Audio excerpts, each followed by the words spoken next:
गौरी नंदन श्री गणेश भगवान की जय। ओम नमः शिवाय। प्रिय भक्तों, आज आप श्रवण करेंगे बुधवार व्रत कथा। बुध ग्रहों के राजकुमार माने जाते हैं, जिनके अधिष्ठाता भगवान श्री गणेश हैं। इसीलिए प्रिय भक्तों, बुधवार का उपवास व्रत कथा का श्रवण करने वालों को मान सम्मान सफलता की प्राप्ति होती है, उनका मंगल होता है। तो आइए श्री गणेश भगवान को नमस्कार करते हुए कथा का रसपान करें। उससे पहले यदि आप सच्चे सनातनी हैं तो कमेंट में ओम नमः शिवाय हर हर महादेव लिखते हुए वीडियो को लाइक जरूर करें। हे उमानंदन श्री गणेश भगवान, आप बल बुद्धि विद्या देने वाले और देवताओं के भी ईश्वर हैं। आप ही सत्य नित्य बोध स्वरूप हैं। आपको मैं सदा नमन करती हूँ।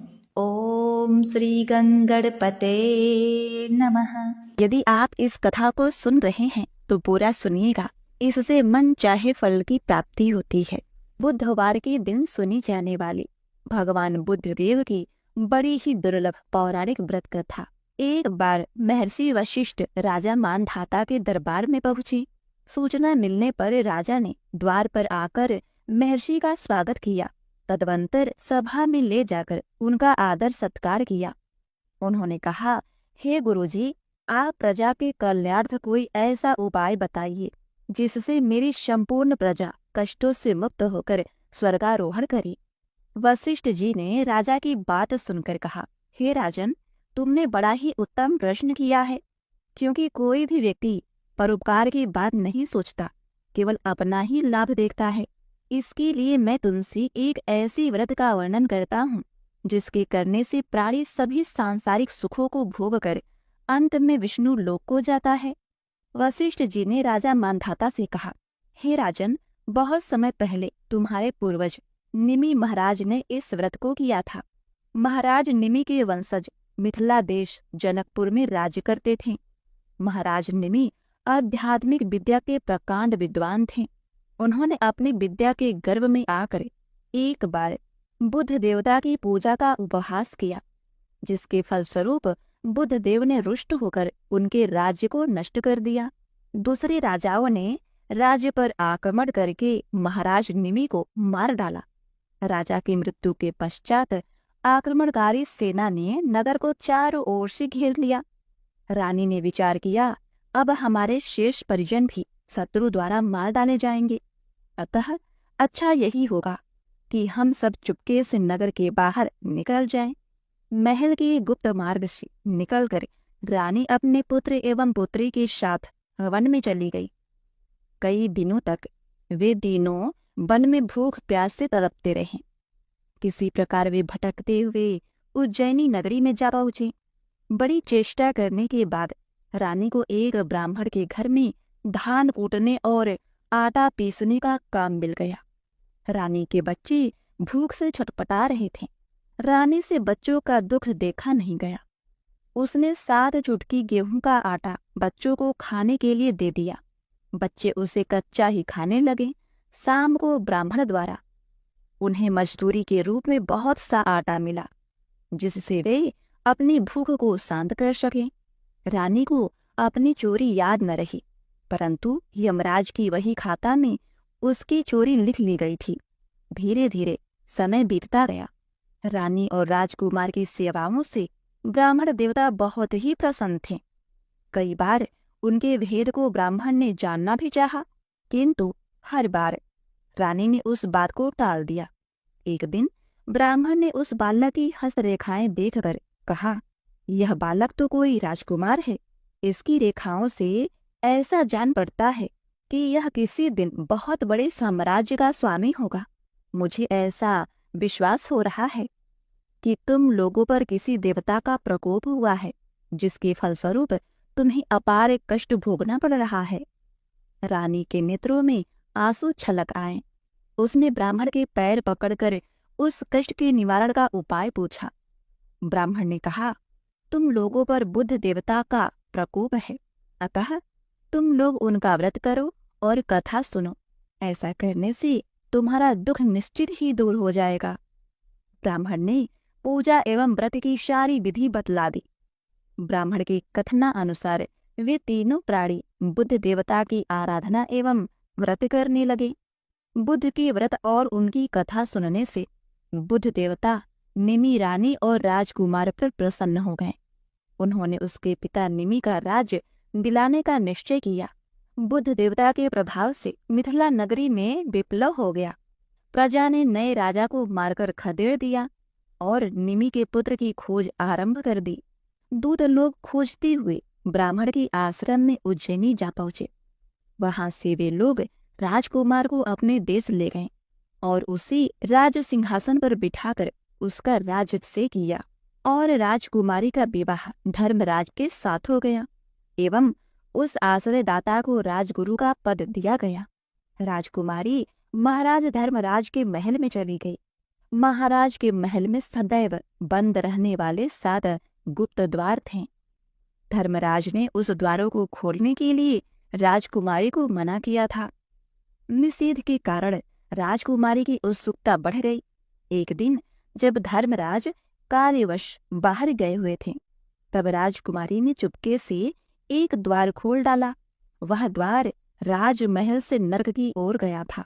राजकुमारी ने देखा कि वहां पर अनेक अन्य लोगों के साथ उसकी माता भी तेल के गरम कड़ाहे में उबाली जा रही हैं। प्रिय भक्तगणों, अपनी आयु पूर्ण करने के बाद राजकुमारी की माता का देहांत हो गया था। अब मरने के बाद वे नर्क में चली गई थी। यही सब राजकुमारी ने देखा। इस दृश्य से उनकी व्यग्रता और अधिक बढ़ गई। उसने एक एक करके सभी दरवाजों को खोलकर देखा और सभी जगहों में अपनी माता को यातना सहते हुए पाया। धर्मराज के लौटने पर उसने अपने माता की दुर्दशा की बात कही। उत्तर में धर्मराज ने बतलाया, तुम्हारी माता ने ब्राह्मण के आटे में से 7 चुटकी आटा चुराकर तुम लोगों को खिलाया है और उसी पाप का यह फल उसे भोगना पड़ रहा है। राजकुमारी द्वारा धर्मराज से प्रायश्चित का विधान पूछने पर उन्होंने कहा, तुम सब लोग बुद्ध देवता का व्रत करो तो तुम्हारी माता का उद्धार हो जाएगा। धर्मराज के कथनानुसार राजकुमारी के परिवार वालों ने भक्ति पूर्वक बुद्ध देवता का व्रत किया। इस प्रकार उन लोगों ने 27 बुधवार तक विधि पूर्वक व्रत किया। व्रत की समाप्ति पर खीर और मालपुए का भोग बुद्ध देवता को अर्पित करके 1000 ब्राह्मणों को भोजन कराया और उन्हें 5-5 गायें एवं दक्षिणा स्वरूप स्वर्ण की मुद्राएं दी। नगर भर में धूमधाम के साथ बुद्ध देवता का प्रसाद वितरित किया गया। व्रत के प्रभाव से बुद्ध देवता ने प्रकट होकर उन्हें वरदान दिया कि मिथिला राज्य के वंश में बहुत दिनों तक अक्षय बना रहेगा तथा उसकी माता नर्क की यातनाओं से छूटकर विमान द्वारा स्वर्गारोहण करेंगी। उसी समय मांगलिक ध्वनि के बीच स्वर्ग से विमान भूतल पर उतरा और देखते ही देखते राजा निमि की रानी विमान में बैठकर सत्यधाम को चली गई। उसी दिन से सभी लोग देश भर में बुद्ध देवता का व्रत करने लगे। राजा मानधाता से वशिष्ठ जी ने कहा, राजन, तुम भी अपने संपूर्ण प्रजाओं से इस व्रत का पालन करवाओ। ऐसा करने से तुम्हारे राज्य में श्री वृद्धि होगी। व्रती को अंत में वैकुंठ की प्राप्ति होगी। वशिष्ठ जी के आदेशानुसार मानधाता के राज्य में घर घर में बुद्ध देवता का व्रत एवं पूजन किया जाने लगा। इसके फलस्वरूप राजा को सभी प्रकार का सुख सौभाग्य प्राप्त हुआ। अतएव जो प्राणी इस मंगलदायक व्रत को करता है वह सभी सुखों को भोग कर अंत में परम धाम को प्राप्त होता है। इसी प्रकार से बुधवार की दूसरी कथा के अनुसार किसी गांव में रामू नामक एक व्यक्ति रहता था। वह एक बार अपने ससुराल में गया। वहां वह कई दिनों तक सम्मान पूर्वक रहने के बाद एक दिन अपने ससुर से बोला, पिताजी, आप मेरी पत्नी का विदाई कर दें। अब मैं अपने घर को जाना चाहता हूँ। उत्तर में ससुर ने उससे कहा, आज बुधवार का दिन है। मेरे यहाँ बुधवार के दिन कन्या की विदाई नहीं की जाती, अतः तुम किसी दूसरे दिन चले जाना। ससुर द्वारा बार बार निषेध किए जाने पर भी रामू विदाई के लिए दुराग्रह करने लगा। रामू के हट करने पर उसके ससुर ने अपने कन्या को रामू के साथ विदा कर दिया। घर से थोड़ी दूर जाने पर रामू की पत्नी को प्यास लग गई। रामू जल की खोज में पत्नी को अकेला छोड़कर कुछ दूर निकल गया। रामू की अनुपस्थिति में उसके वाहन रथ पर रामू का हम शक्ल एक दूसरा व्यक्ति आ बैठ गया। जब रामू लौटकर वापस आया तो वहां दूसरे रामू को देखकर उसे महान आश्चर्य हुआ। अंत में साहस करके पहले रामू ने दूसरे रामू से क्रोधपूर्वक पूछा, तुम मेरे रथ में क्यों बैठे हो? दूसरे रामू ने कहा, यह स्त्री मेरी है, अतः मैं ही इस रथ पर बैठने का अधिकारी हूँ। पहले रामू ने उसकी बात का कड़ा विरोध करते हुए कहा, यह स्त्री मेरी है, मैं इसे अपने ससुराल से विदा कराकर घर लेकर जा रहा हूँ। इस प्रकार उन दोनों में वाद विवाद होने लगा। आने जाने वालों की भीड़ एकत्रित हो गई, परंतु समस्या का समाधान न हो सका। रामू की पत्नी भी अब दुविधा में पड़ गई। इस बात की सूचना राजा को मिली। राजा ने सिपाहियों को जांच पड़ताल के लिए घटनास्थल की ओर भेजा। घटनास्थल का निरीक्षण करके सिपाहियों ने पहले वाले रामू को दोषी जानकर गिरफ्तार कर लिया। रामू मन में बहुत ही दुखी होकर भगवान से अपने उद्धार के लिए प्रार्थना करने लगा। इसी समय आकाशवाणी सुनाई पड़ी, रामू, तेरे ससुर द्वारा मना करने पर भी तू बुधवार के दिन अपने ससुराल से अपने पत्नी की विदाई कराकर ले आ रहा है, इसीलिए तुझे इसका फल भोगना ही पड़ेगा। यदि तुम बुध देवता से क्षमा याचना करो तो तुम्हारा उद्धार हो सकता है। आकाशवाणी के अनुसार पहले वाले रामू ने बुध देवता की पूजा करके उनसे क्षमा याचना की। बुध देवता प्रसन्न हो गए, जिसकी फलस्वरूप उसे बंधन से मुक्त कर दिया गया। भगवान बुद्ध देव वहीं अंतर ध्यान हो गए। रामू अपने पत्नी के साथ प्रसन्नतापूर्वक घर लौटा। घर आकर उसने प्रत्येक बुधवार को बुद्ध देवता की पूजा करने का नियम बना लिया और प्रत्येक सप्ताह पत्नी सहित बुद्ध देव की पूजा अर्चना करने लगा। प्रिय भक्तों, बुधवार के दिन जो प्राणी इस कथा को पढ़ता या सुनता है, उसे बुधवार के दिन कहीं आने जाने का किसी प्रकार का दोष नहीं लगता, उसकी यात्रा मंगलमय होती है। तो बोलिए बुद्ध देवता की जय। जय हो बुद्ध देवता, जय हो गुरु बृहस्पति के लाल। जय बुद्ध देव। अपने सभी भक्तों का कल्याण करना, उन्हें बल बुद्धि पराक्रम तथा विद्या देना। ओम नमो भगवते वासुदेवाय नमः। प्रिय भक्तगणों, अब आप उस कथा को सुनिए जिसके अनुसार भगवान श्री गणेश को विवाह में सबसे पहले उन्हीं को निमंत्रण दिया जाता है। एक समय की बात है, विष्णु भगवान का विवाह लक्ष्मी जी के साथ निश्चित हो गया। विवाह की तैयारी होने लगी। सभी देवताओं को निमंत्रण भेज दिए गए, परंतु गणेश जी को निमंत्रण नहीं दिया गया। कारण जो भी रहा हो, अब भगवान विष्णु की बारात जाने का समय आ गया। सभी देवता अपनी अपनी पत्नियों के साथ विवाह समारोह में आए। उन सबने देखा कि श्री गणेश जी कहीं दिखाई नहीं दे रहे हैं। तब वे आपस में चर्चा करने लगे कि क्या गणेश जी को न्योता नहीं दिया गया है या स्वयं गणेश जी नहीं आए हैं। सभी को इस बात पर आश्चर्य होने लगा। तभी सबने विचार किया कि विष्णु भगवान से ही इसका कारण पूछा जाए। विष्णु भगवान से पूछने पर उन्होंने कहा, हमने गणेश जी के पिता भोलेनाथ महादेव को न्योता भेजा है। यदि गणेश जी अपने पिता के साथ आना चाहते हैं तो आ जाते, अलग से न्योता देने की कोई आवश्यकता भी नहीं थी। दूसरी बात यह कि उनको 1.25 मन मूंग, 1.25 मन चावल, 1.25 मन घी और 1.25 मन लड्डू का भोजन दिन भर में चाहिए। यदि गणेश जी नहीं आएंगे तो कोई बात नहीं, दूसरे के घर जाकर इतना सारा खाना पीना अच्छा भी नहीं लगता। इतनी वार्ता कर ही रहे थे कि किसी एक ने सुझाव दिया, यदि गणेश जी आ भी जाएं तो उनको द्वारपाल बनाकर बैठा देंगे। आप घर की याद रखना, आप तो चूहे पर बैठकर धीरे धीरे चलोगे तो बारात से बहुत पीछे रह जाओगे।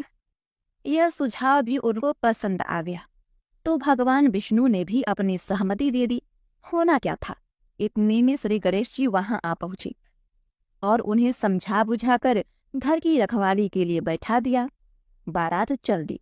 तब नारद जी ने देखा कि गणेश जी तो दरवाजे पर ही बैठे हुए हैं, तो वे गणेश जी के पास गए और रुकने का कारण पूछा। गणेश जी कहने लगे कि विष्णु भगवान ने मेरा बहुत अपमान किया है। नारद जी ने कहा कि आप अपनी मूषक सेना को आगे भेज दे, तो वह रास्ता खोद देगी, जिससे उनके वाहन धरती में धंस जाएंगे। तब आपको सम्मान पूर्वक बुलाना पड़ेगा। अब गणेश जी ने अपनी मूसक सेना जल्दी से वहां भेज दी और सेना ने जमीन पोल कर दी। जब बारात वहां से निकली तो रथों के पहिए जमीन में धंस गए। लाख कोशिश करे परंतु पहिए नहीं निकले। सभी ने अपने अपने उपाय किए, परंतु पहिए तो निकले ही नहीं, बल्कि जगह जगह से टूट फूट गए। किसी की समझ में नहीं आ रहा था कि अब क्या किया जाए। तो नारद जी ने कहा, आप लोगों ने गणेश जी का अपमान करके अच्छा नहीं किया है। यदि उन्हें मनाकर लाया जाए तो आपका कार्य सिद्ध हो सकता है और यह संकट टल सकता है। भगवान शंकर ने अपने दूत नंदी को भेजा कि वे श्री गणेश जी को लेकर आए। अब गणेश जी का आदर सम्मान के साथ पूजन किया गया। तब कहीं रथ के पहिए निकले। अब रथ के पहिए निकल तो गए, परंतु वे टूट फूट गए। तो उन्हें सुधारे कौन? पास के खेत में खाती काम कर रहा था, उसे बुलाया गया।